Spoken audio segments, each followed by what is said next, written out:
So we are at the USS Iowa in San Pedro, California. We are at the foot of the LA Harbor, the commercial harbor of Los Angeles.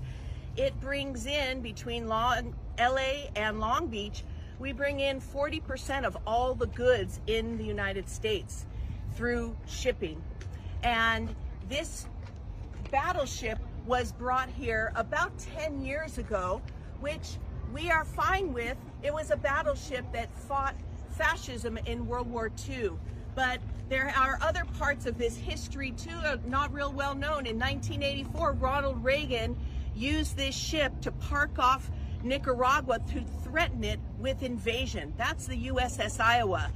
So history is repeating itself again with our U.S. naval armada once again in the Caribbean, threatening countries and actually bombing countries, kidnapping their president. So we don't want to get deeper and deeper into this. We want to tell the U.S. government loudly and clearly we're sick and tired of these endless wars. Yes. We know where this leads, and we know it's no good for the people of Venezuela either. Yes. So U.S. out of Venezuela, U.S. out of Latin America, hands off.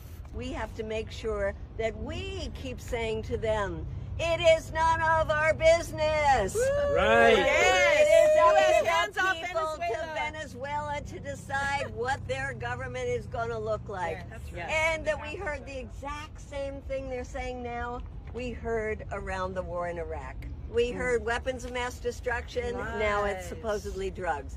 We heard it was going to be paid for by their oil. The exact same thing. And we heard it was going to be a cakewalk, right?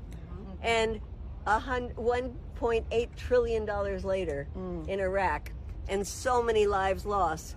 Healthcare, not warfare. U.S. out of everywhere. U.S. out of everywhere.